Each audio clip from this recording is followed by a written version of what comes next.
श्रद्धा से सिर झुकाने से अभिमान मर जाएगा। श्रद्धा से सिर झुकाने से अभिमान मर जाएगा और जिनवाणी का स्वाध्याय करोगे तो जीवन संवर जाएगा।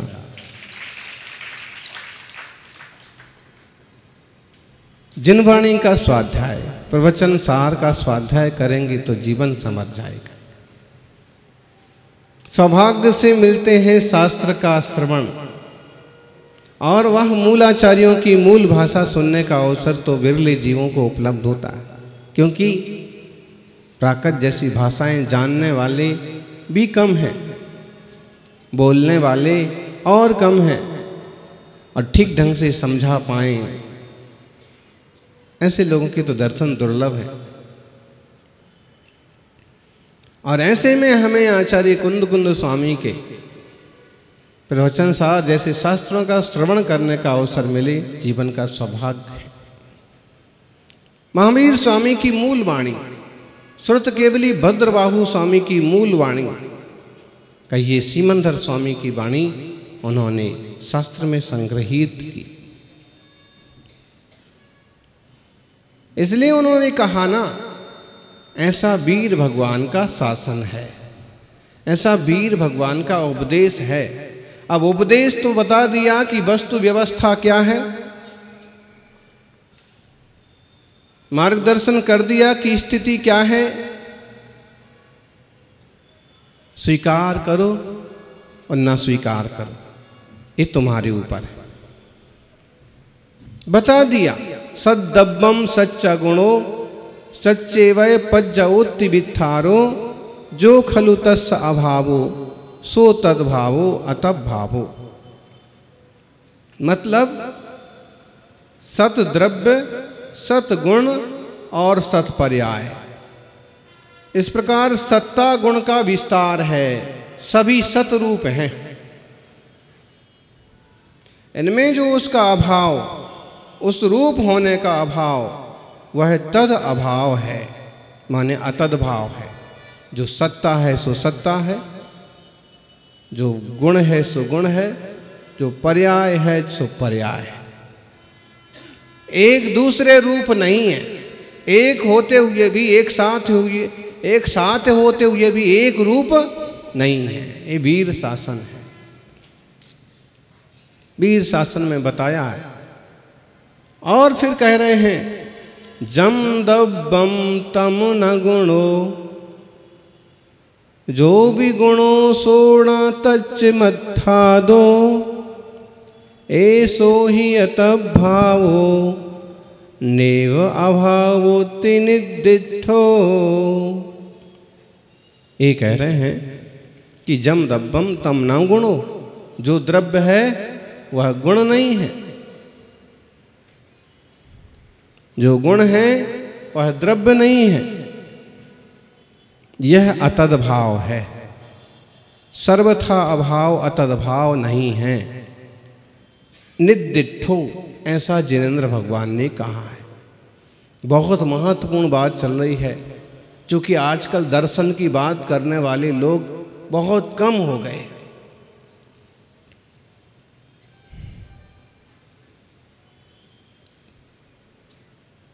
धर्म और दर्शन, जीवन में जो आप प्रवृत्तियां अपनाते हैं, सत्परिणाम रूप विचारधारा रखते हैं, जो व्रत संयम की दृष्टि रखते हैं, वो धर्म की श्रेणी में आता है। लेकिन दर्शन ये बताता है कि आप जो कर रहे हैं वो कहाँ तक सही है। लेकिन ऐसी विद्वत्ता किस काम की जिसमें आत्मा के अस्तित्व को ही जैसे नकार दिया। और वो कह रहे हैं कि यावत जीवेत सुखम जीवेत, जब तक जीना है तो सुख से जियो। आजकल सबका यही फंडा है ना, सबका यही मुद्दा है, सुख से जीना है। कैसे जीना है? लोन लेके जियो, ब्याज लेके जियो, भाड़े से जियो, बैंक से उधार लेके जियो, कैसे भी, लेकिन बाहर में सब कुछ दिखना चाहिए, गाड़ी भी दिखना चाहिए और लाड़ी भी दिखना चाहिए। लाड़ी भी तो दिखा दें, हैं, ये पहनाएंगे वो पहनाएंगे।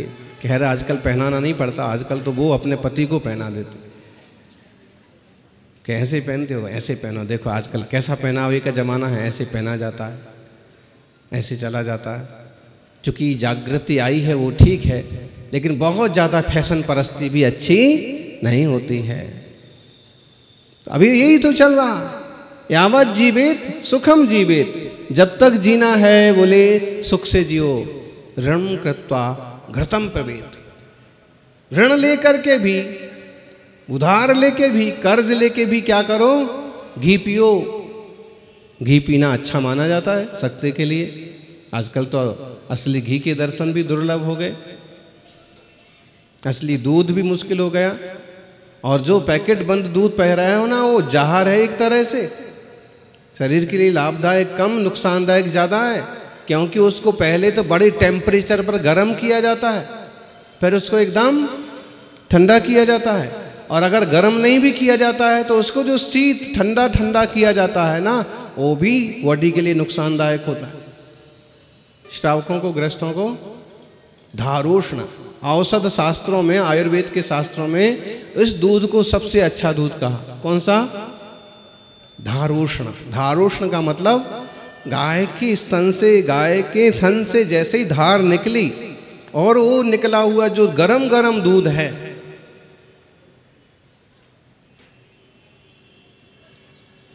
वो दूध पीना चाहिए। कौन पीता है?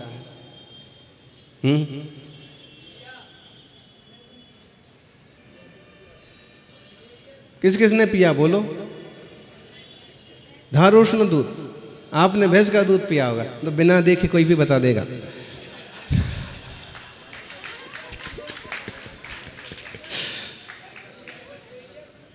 लेकिन भैंस का दूध जो है ना, वो चांदी है। गाय का दूध सोना, तो भैंस का दूध चांदी, ऐसे कहा जाता है। शेरिया दूध ये शक्तिशाली होता है बच्चों के लिए, किसी के लिए भी। गाय का दूध, धारोष्ण दूध, भैंस का भी हो, बकरी का भी हो, तो धारोष्ण। धारोष्ण का मतलब है रोशन धार वाला। फिर कहोगे कि आप क्या करें? अंतर मुहूर्त में तो मर्यादा पूरी हो जाती शास्त्र के हिसाब से, तो उसकी विधि कही कि अंतर मुहूर्त के भीतर उसको छान लो और फिर गर्म कर लो। गर्म वहां तक हो, जितना ज्यादा गर्म करेंगे उतने उसकी विटामिन खत्म होते जाते। तो धारोष्ण दूध वो पीना चाहिए। अब घी कौन सा होना चाहिए? 8 पहरा घी होता है। खूब बासा हो गया, खूब दिन का हो गया, कैसे भी हो गया, तो वो मान्य नहीं है। शुद्ध घी होना चाहिए। सूत्र में तो यही कहा है कि ऋणम कृत्वा घृतम पिबेत। हम ये कह रहे हैं कि ऐसी मान्यता वाले लोग बहुत हैं जो ऋण लेकर के भी घी पीने की बात करते। क्यों? भस्मीभूतस्य देहस्य पुनरागमनम कुतः। अभी जो कुछ को मौज मस्ती करना है सो बोले कर लो, क्योंकि देह के भस्म हो जाने के बाद फिर से जन्म होगा। ये किसने देखा? ये कौन है? ये चारवाक मत के मानने वाले लोग हैं। हम चारवाक मत को मानने वाले नहीं हैं। चारवाक मतलब चारू वाक, मीठी मीठी बातें सबको अच्छी लगती हैं आजकल। लेकिन एक बात ध्यान रखना, आत्मा शाश्वत है, जीव शाश्वत है। और शाश्वत होने का मतलब है कि हमारा ये जन्म है तो इसके पहले का भी जन्म था, इसके आगे भी जन्म होगा, जीवन होगा। तो क्या करना चाहिए? जब आगे भी जीवन है तो आगे के जीवन की कुछ ऐसी तैयारी करो जिससे तकलीफों में ना पड़ना पड़े। मुनि राजों का किस लॉन्च चल रहा? क्यों कर रहे किस लॉन्च? क्यों संयम की, क्यों साधना की इस कठिन दागर पर चल रहे? ताकि आत्मशुद्धि हो सके। आत्मार्थियों, चारवाक नहीं बनना। आप कहोगे हम तो जैन हैं। जैन होके भी वृत्तियां ऐसी हो सकती हैं चारवाक जैसी, खाना पीना और मस्त रहना। कौन सा धर्म, कौन सा मंदिर, कौन से भगवान, कौन से गुरु। आत्मा की चिंता करो, चेतना की फिक्र करो, क्योंकि यह भाव बदल जाएगा। अगले भाव में आप कहां जाएंगे। सौभाग्य है कि जिनवाणी हमको कहती है सद्दब्बम। जिनवाणी कह रही है कि द्रव्य सत है, द्रव्य मिटने वाला नहीं है, आत्मा मिटेगा नहीं। गुण भी सत, पर्याय भी सत है, चूंकि क्षण क्षण बदल रही है, लेकिन पर्याय भी सत है। अस्तित्व खत्म होता नहीं, इस सत्य का विस्तार हो गया। फिर दूसरी तरफ से कह रहे कि क्या सर्वथा भिन्न भिन्न है, तो सर्वथा भिन्न भिन्न नहीं है। जो द्रव्य है वो गुण नहीं है, जो गुण है वो द्रव्य नहीं है, जो गुण है वो पर्याय नहीं है। जम दब्बम तमणा गुणो, जो भी गुणो सोना तच्च मत्थादो, ऐसो ही अतब भावो नेयो अभावोत्तु निधिट्ठु। इस रूप अतत भाव है, माने वह रूप नहीं है। जैसे जो जीव है, जीव चेतना ज्ञान गुण वाला है, तो ज्ञान गुण वाला जीव चिति शक्ति और ज्ञप्ति शक्ति दोनों भिन्न भिन्न हैं। और ज्ञान गुण की पर्याय बहुत से भिन्न है, लेकिन भिन्न का मतलब सर्वथा अलग नहीं समझना।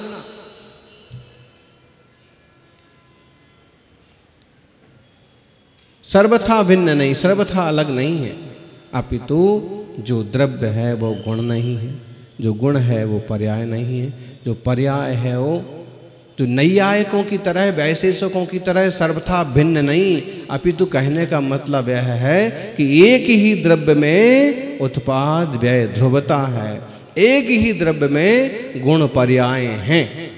जैसे ज्ञान गुण है अभी आपका, कौन सा गुण? ज्ञान गुण लो, आप सुन रहे हैं, आप समझ रहे हैं, ज्ञान गुण के बल पर हो रहा है। तो इसकी क्षण क्षण में जो बदल रही हैं पर्याय, कल आपको समझ में नहीं आ रहा था, आज थोड़ा समझ में आ रहा।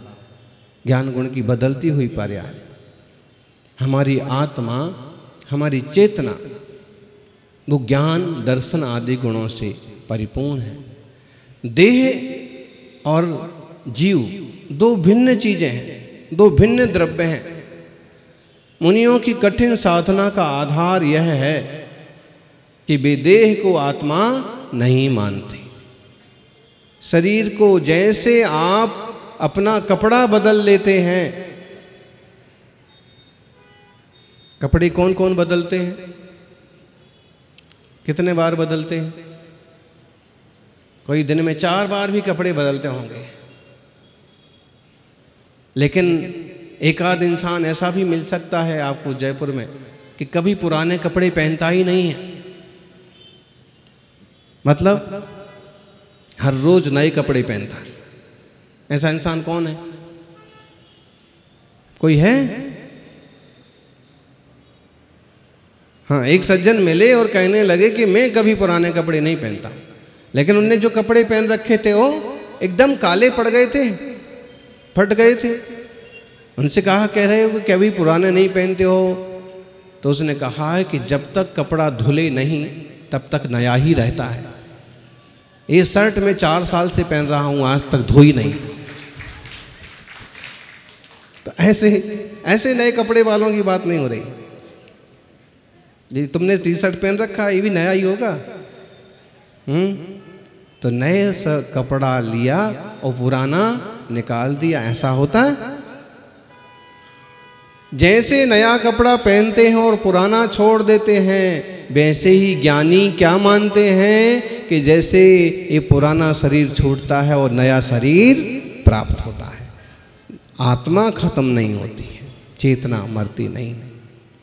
ऐसे चैतन्य स्वभाव को जाने, चिति शक्ति को पहचाने और इस 108 नंबर की गाथा का भाव जानिए। आपके गले में मोतियों का हार है। किसके गले में मोतियों का हार है? हैं? कोई कोई अपने गले पर हाथ रख करके देख रहे हैं कि मोती का है कि आज हमने कौन सी माला पहन रखी।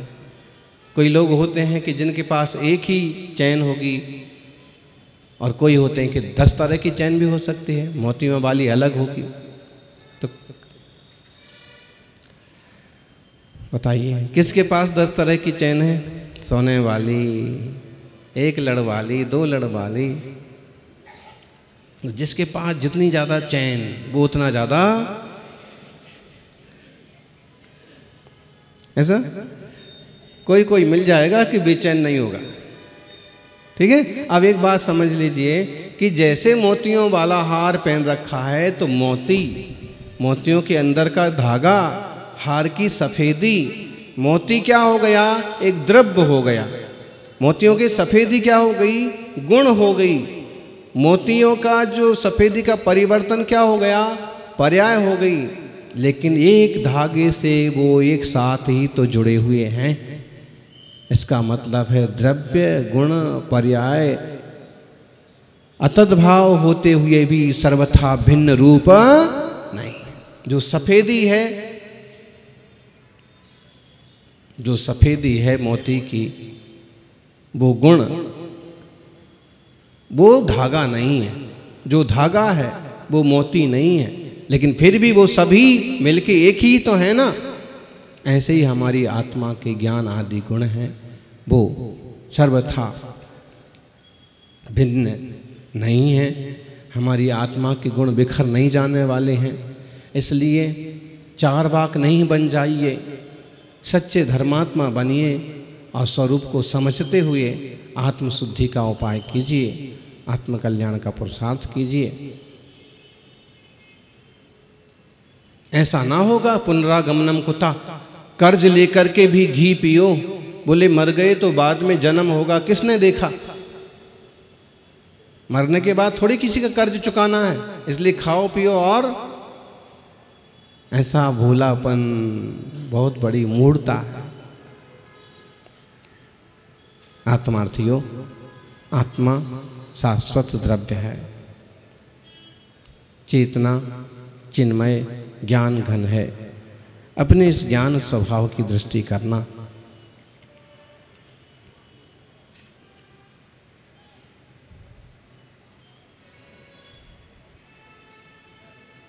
यहाँ कह रहे हैं प्रवचन सार में 109 नंबर की गाथा। आज अपन बहुत आध्यात्मिक चर्चा पर हैं।